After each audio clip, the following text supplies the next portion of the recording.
Pusakay, bakit po hindi tayo magdasal? Wala na pong ibang tutulong sa atin kundi ang Diyos lang. Sino makikinig sa atin? Biyernes Santo ngayon, hindi ba? Patay ang Diyos! Hindi po totoo yan. Hindi po siya namamatay. Kung buhay ang Diyos sa araw na to, bakit niya kami pinapabayaan? Tama ang anak ko, Apo Sakay. Hindi ba niyo naisip? Kaya tuwing Biyernes Santo lang sumasalakay ang abwak ay dahil wala kayong pananampalataya sa Diyos sa araw na to. Kaya malakas ang mga aswang dahil sa paniniwala niyong walang ibang makakatulong sa inyo dahil patay ang Diyos. Kaya halina po kayo. Magdasal tayo sa Kanya. Story time.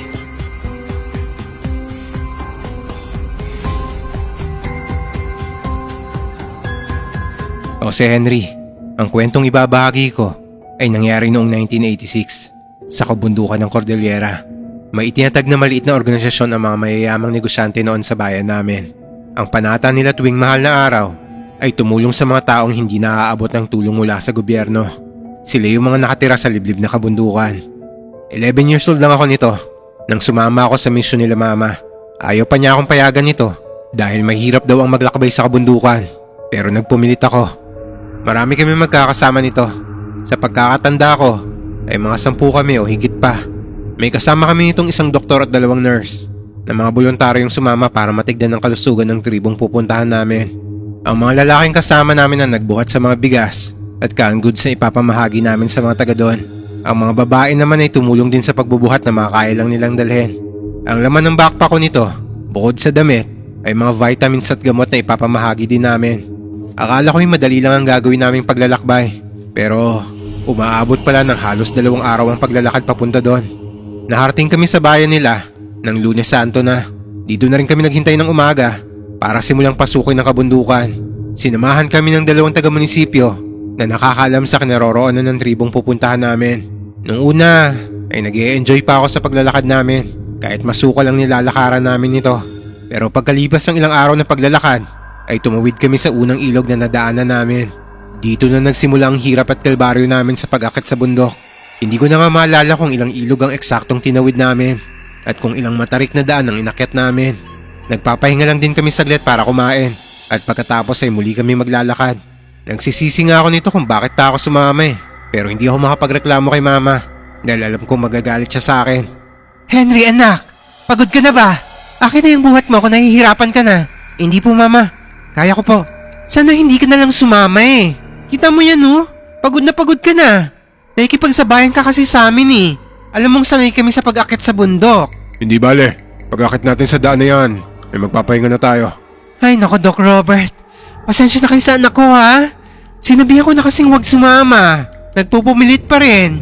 Ayos nga yan dahil interesado siya sa ginagawa natin. Bihira sa kabataan nang sumama sa mga ganitong misyon. Kaya maswerte ka sa anak mo, Rosa. Normal lang naman mahirapan siya dahil hindi pa siya sanay. Hayaan mo at masasanay din yan. Yan nga din ang sinabi ng mister ko. Bakit pala hindi sumama ang asawa mo? May inaasikaso pa siya sa mga negosyo namin Kaya kami na lang ang pinasama niya. Hindi naman pwedeng walang pumunta sa amin dahil panata na natin to tuwing mahal na araw. Tinignan ko nito ang itinuro ni Doc Robert. Kailangan daw naming umakyat doon dahil pataas ang daan at maputik pa. Gusto ko maglupasay sa pagod nito pero nahihiya naman ako sa mga kasama namin. Isa pa, kasalanan ko naman dahil ako ang nagpumilit na sumama rito. Pinauna ko muna ang ibang mga kasama namin. Naupo lang muna ako sa nakita ko malaking ugat ng puno para magpahinga muna rito dahil hindi ko na yata kakayaning umakyat sa matarik na daan. Nang makaakyat na sila, ay tinawag na ako ni mama. Wala akong nagawa kundi ang tumayo at sundan siya. Kumapit kami sa mga baging at sa nakausling mga bato. Madulas pa dahil basa ang lupa kaya hirap na hirap akong iangat ang sarili ko. Kumapit na lang ako na mahigpit sa mga ugat ng puno hanggang sa maramdaman kong nangangati ang braso ko. Nang tignan ko to, napasigaw ako sa gulat at pandidire dahil may nakakapit na linta sa braso ko. Kaya nawalan ako ng balanse nito hanggang dumaos-dos ako pababa sa maputik na lupa at tumama ang tuhod ko sa malaking ugat ng puno. Napadaing ako sa sakit hanggang sa tuluyan akong bumulusok pababa. Ay, Diyos ko! Anak ko!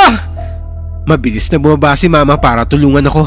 Ilan sa mga lalaking kasama namin ay bumaba na rin para tignan ang kalagayan ko. Hindi naman ako makatayo nito dahil sa sobrang sakit ng tuhod ko. Henry, kaya mo pa bang tumayo? Masakit po ang pako! Parang naipitan ng ugat. Meron pa bang ibang masakit sa'yo bukod sa paa mo? Wala na po. Itong tuhod ko lang po. Dahil tumama kanina sa malaking ugat ng puno. Mukhang malalim ang sugat mo ah. Kailangan malinisan natin yan bago ma-impeksyon. Tulungan niyo akong buhatin siya para maiakit natin.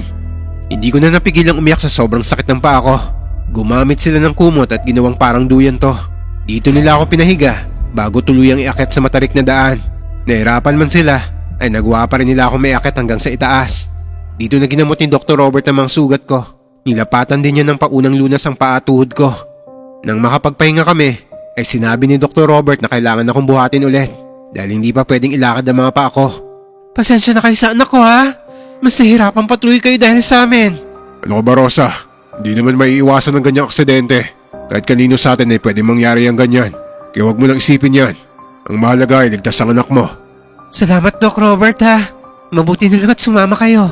Kung hindi, ay hindi ko alam ang gagawin ko sa batang yan. Salamat sa inyong lahat ha. Nang sumapit ang gabi, ay minabuti namin magpahinga muna at matulog para makabawi ng lakas para bukas. Kinabukasan, ay nagising ako dahil sa pakiramdam na may nakatingin sa akin. Pagmulat ko ng mga mata ko, ay bumungad sa akin ng isang matandang lalaki. Nakatayo siya sa tabi ko at nakatingin lang sa akin. May sombrero siya na parang sa magsasaka. Mahaba ang buhok at balbas niya, pati na ang bigote niya. Tagpi-tagpi ang suot nitong damit, kaya nagmumukha tong pulube. May buhat ang matanda na mga kahoy, kaya naisip ko ay baka nangangahoy siya sa gawing to ng gubat. Nag-aagaw pa lang nito ang dilim at liwanag, kaya nagtataka ako kung bakit may matanda dito. Tulog pa ang mga kasama ko nito, kaya pinilit ko maupo para makausap ang matanda. May kailangan ho ba kayo? Eho, meron ka bang tubig na maiinom dyan? Meron po. Sandali lang po ha. Kukunin ko. Pinilit kong tumayo nito pero talagang masakit pa rin ang paa ko. Hanggang nagising si mama nang masagi ko siya, kaya agad siyang bumangon. Anak, may kailangan ka ba? Ma, nauuhaw daw yung matanda eh. Nagangahoy kasi ako dito sa gubat nang makita ko kayo. Makikiinom lang sana ako kung pwede. Ay, sige po. Sandali at ikukuha ko kayo. May dala kaming bottled water dito. Maraming salamat. Ano nga pala ang ginagawa nyo dito sa bundok ngayong mahal na araw? Panata na po namin ang mga mundok para magbigay ng tulong sa mga katutubo na hindi nakakaabot ng tulong mula sa gobyerno. Ganun ba? Mukhang malayo ang pinanggalingan nyo. Ay opo. Eh kayo po, malapit po ba ang bahay nyo rito? Pusod na po ng gubat to ah. Malapit lang ang tirahan ko rito. Ano ba ang nangyari dito sa batang to? Bakit dumadaing sa sakit? Anak ko po siya. Hindi ko na nga sana isasama sa pag-akit ng bundok. Pero nagpupumilit pa rin po. Ayun po tuloy ang napala. Napilayan po siya. Mabuti na lang po ipilay lang. Hindi ko na alam ang gagawin ko kung mas malala pa dyan ang sinapit niya. Sorry na po mama. Gusto ko lang po talagang makatulong pero naging pabigat pa tuloy ako. Ito ang iniiwasan ko mangyari kaya ayoko kitang isama. Ayoko mapahama ka anak. Hindi ko kayang makitang nahihirapan ka. Mabait na bata ang anak mo. Gusto mo bang hilutin ko ang paa mo? Naku, salamat na lang po. May kasama naman po kaming doktor. Sige, papahirang ko na lang ng langis ang paa niyang may pilay. Mabisa ang langis na to sa mga may pilay. Sige po, kayo po ang bahala. Salamat po ha. Umupo ang matanda sa tabi ko bago niya marahang pinahiran ng langis sa mga paa ko, pati na rin ang mga gasgas at mga sugat sa katawan ko. Matapos niyang haplusin ang paa ko, ay nakaramdam ako ng ginhawa nito. Mabuti ang puso mo, iho. Gusto ko ang hangarin mo. Sa'yo na tong baston ko para may magamit kang gabay sa paglalakad mo.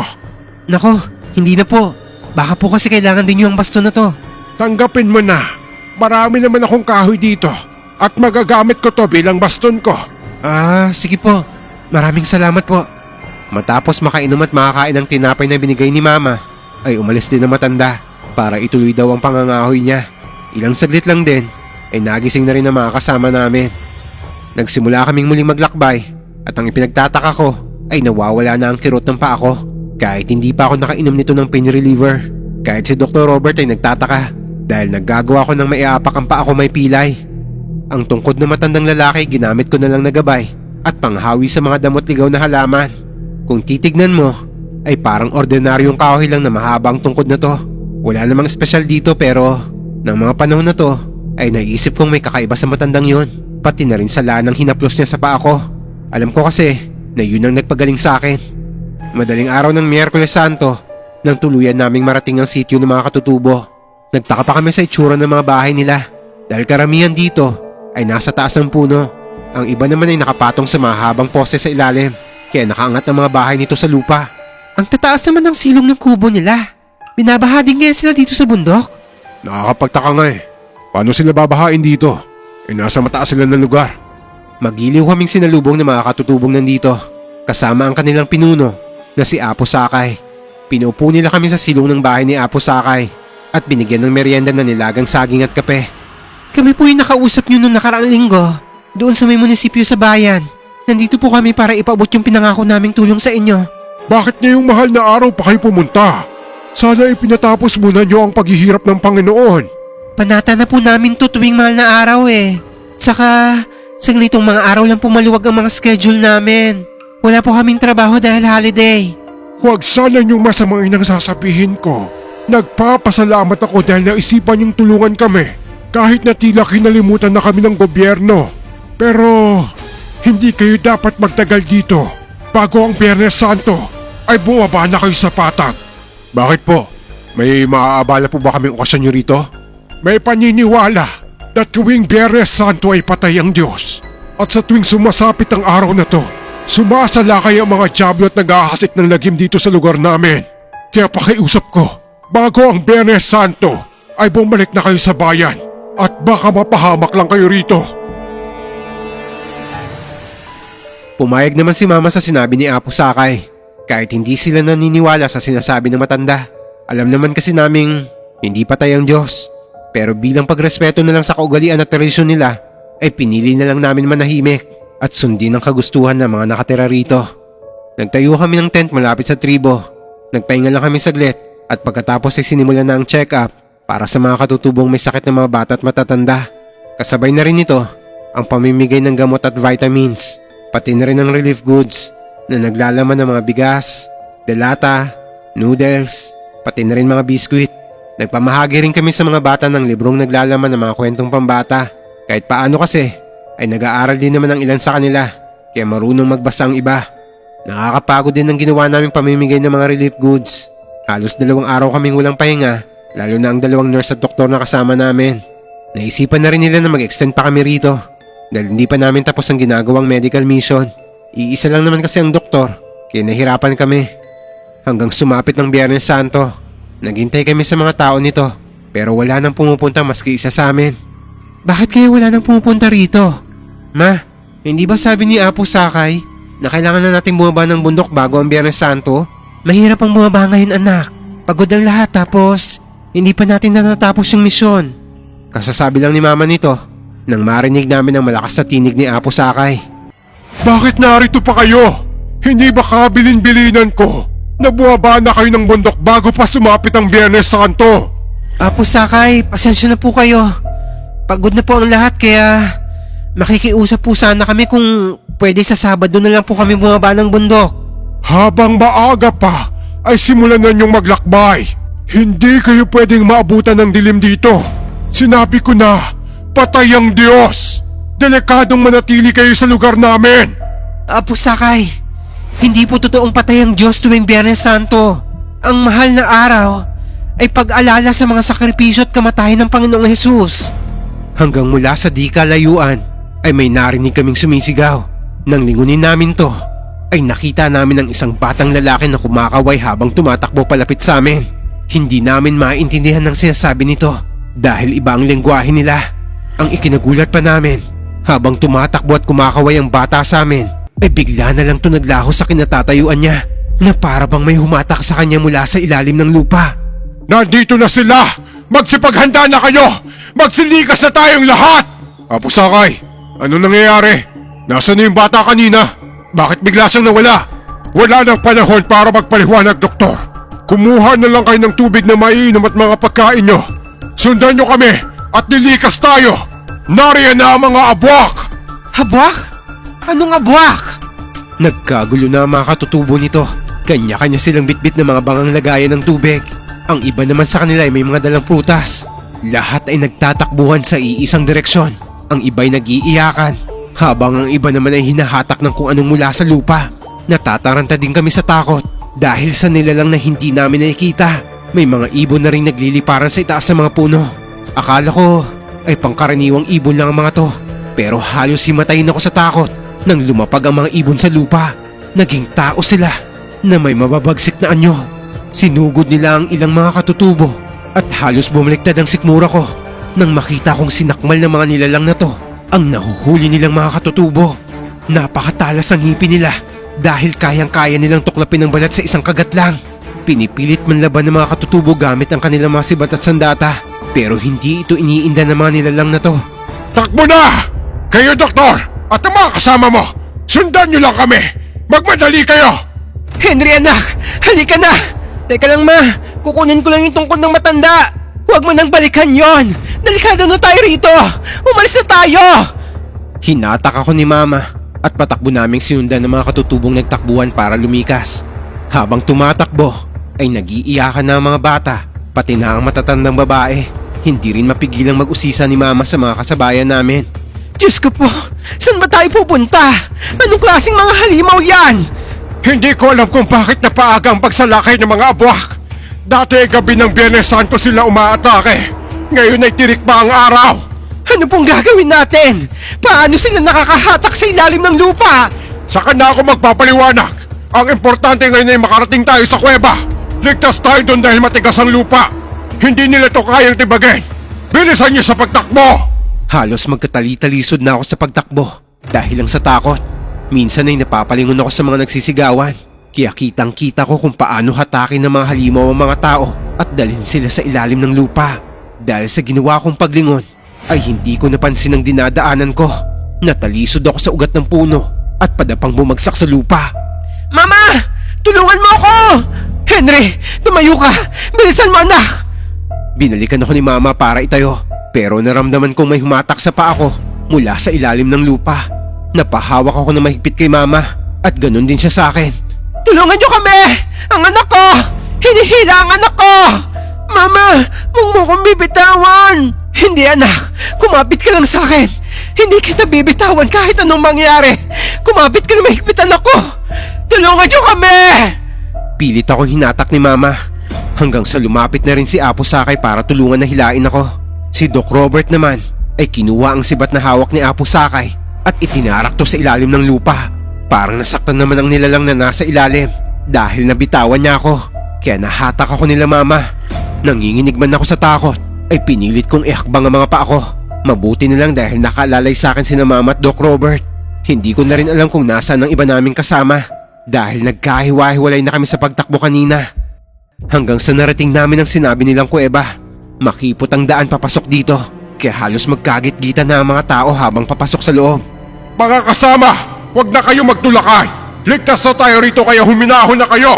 Apo Sakay, ipaliwanag niyo ko anong mga nangyayari rito.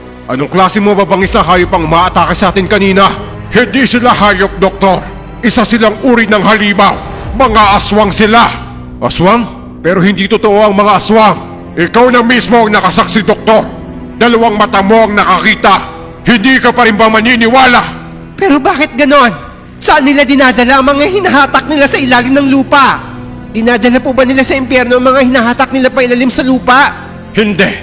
Ang mga abwak ay uri ng aswang na kayang magpalit ng anyong bayawak at uwak. Kaya nilang maghukay at dumaan sa ilalim ng lupa para manghatak ng pagkain nila. Kaya kung makikita nyo ang mga bahay dito, ay puro matataas. Dahil yan sa kanila. Ano po? Kinakain nila yung mga hinahatak nila? Yung bata po kanina, ginawa siyang pagkain? Hindi ako makapaniwala sa narinig ko. Awang-awa ako nito sa mga batang hinatak sa lupa para patayin at gawing pagkain. Saan galing ang mga halimaw na yon?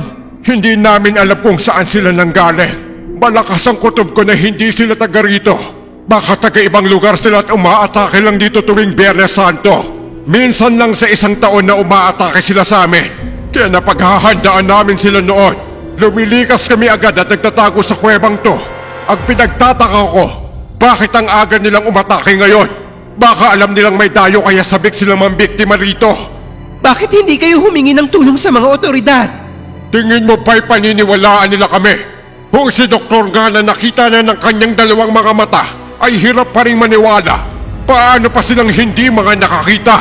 Wala kaming ibang aasahan kundi ang aming mga sarili. Kinalimutan na kami ng gobyerno. Kayo nga lang ang unang misyonaryo na napadpad sa lugar namin. Malaki ang utang na loob namin sa inyo at ang kabutihang ipinakita nyo sa amin. Hindi na lang kami kumibo sa sinabi niya at nagkanya-kanya na lang kami ng pwesto sa loob ng kuweba. Mabuti na lang dahil nakakapasok pa ang liwanag sa bungad na yun ng kuweba. Pero kung papasukin mo pa to sa pinakaloob, ay talagang sobrang dilim na. Hinanap ni Mama ang mga kasamahan namin nito at sa awa ng Diyos ay kumpleto pa naman kami rito. Madami sa katutubo ang sugatan. Ang iba'y nag-iiyakan na dahil sa mga namatay nilang kaanak na kinain ng mga abwak. May nakita pa ako ritong babae na tumatangis dahil anak niya ang isa sa naging biktima ng aswang. Hindi ko mapigilang maiyak dahil sa nakikita akong pagdurusan nila. Si Doc Robert naman ay tinitignan ng ilang sugat ng mga katutubo. Wala man siyang naidalang gamit sa panggagamot nito, ay sinusubukan niya pa rin lapatan ng first aid ang mga katutubong may mga malalang sugat. Hanggang walang ano-ano ay may pumasok na katutubo sa loob ng kuweba. Isa to sa mga inutusan ni Apo Sakay na magmanman sa labas kung may mga nakasunod ba sa amin ng mga abwak. Sugatan na siya at wala rin ang kasama niya. Nag-usap sila sa sariling dialekto nila na hindi ko maintindihan. Pagkatapos ay ipinaliwanag sa amin ni Apo Sakay na nasundan raw kami rito ng mga abwak. Dito na nag-iyakan ng mga kababaihan at matatanda dahil sa takot. Ang mga lalaki naman ito ay nagkanya-kanyang pwesto habang hawak ang kanilang sibat.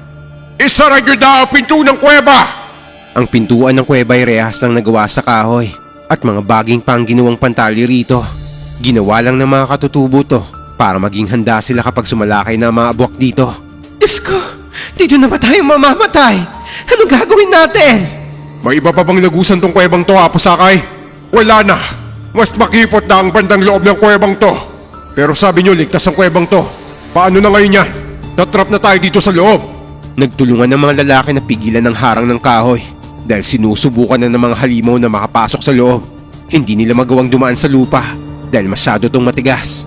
Pero maya-maya pa ay nasisira na ang harang namin.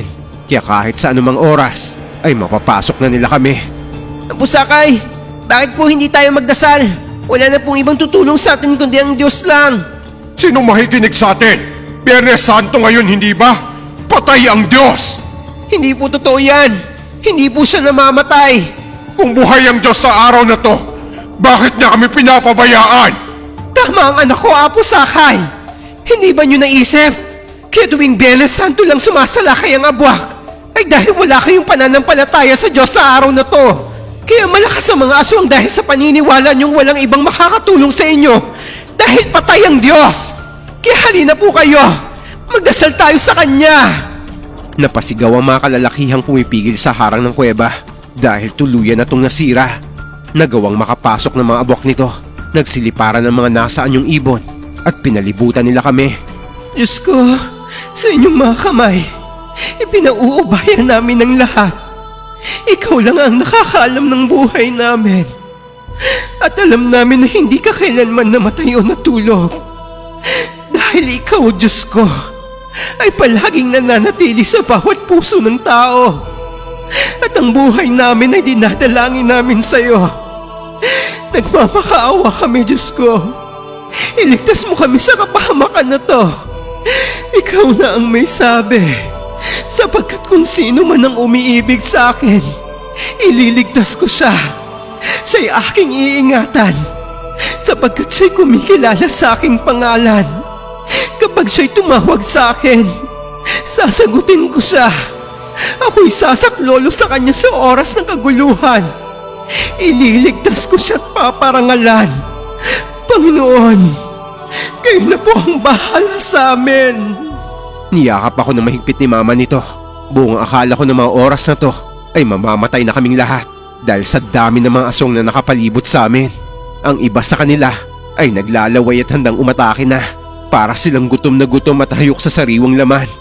Ang hindi namin inaasahan ay nang humarang ang mga lalaking katutubo sa amin na para bang handa silang protektahan kami kapalit ang kanilang mga buhay.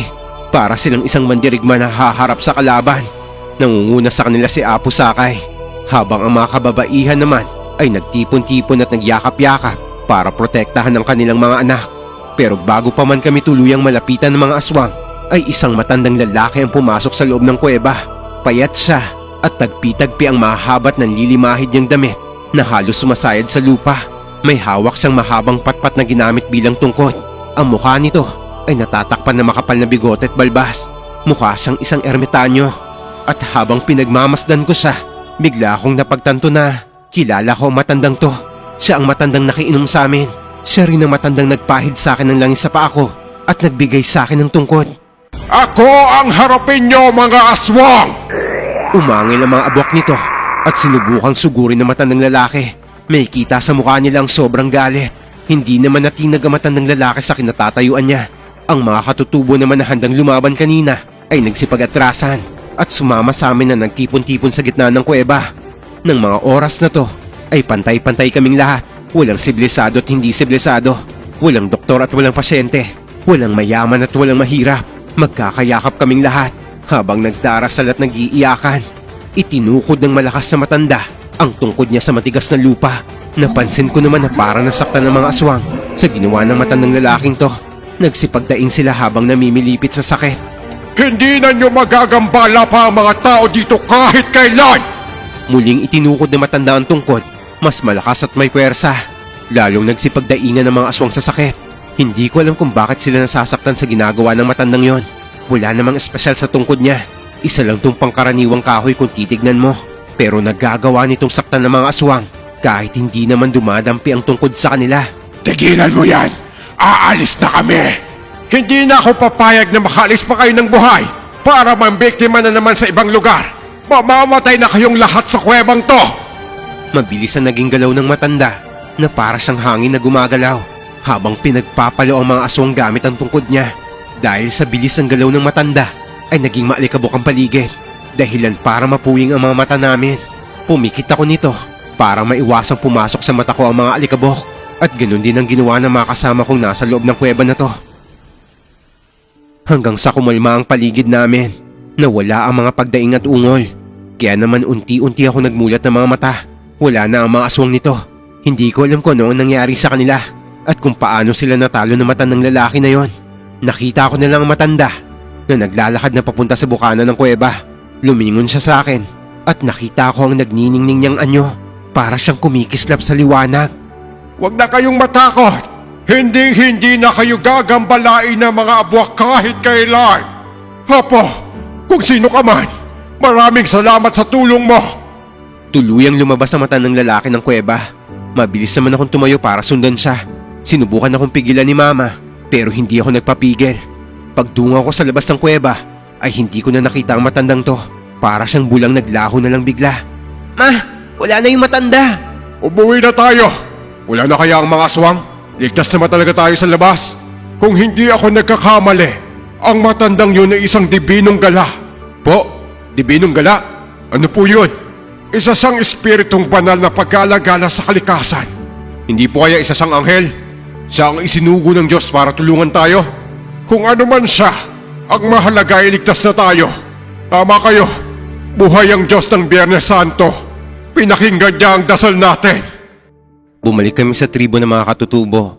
Agad akong tumakbo para puntahan ang tent namin. Hinanap ko rito ang tungkod na ibinigay sa akin ng matandang lalaki. Pero hindi ko na to nakita. Sigurado akong yun ang hawak niya. Nakaramdam ako nito ng panghihinayang dahil wala na akong tungkod. Pero masaya pa rin naman ako dahil nakaligtas kami sa kamay ng mga abwak na yon. Pagkababa namin sa bundok ay nakipag-usap kagad si Mama sa mga namumuno sa lugar na yon. Sinabi namin ang kalagayan ng mga taong nakatira sa bundok. Sinabi rin namin ang tungkol sa mga halimaw pero walang naniniwala sa amin. Maski na ang mga taga rito sa bayan ay hindi rin kami pinaniwalaan. At sinabing baka nagkamali lang kami sa nakita namin. Baka daw rebelde ang mga to o kaya mga tulisan.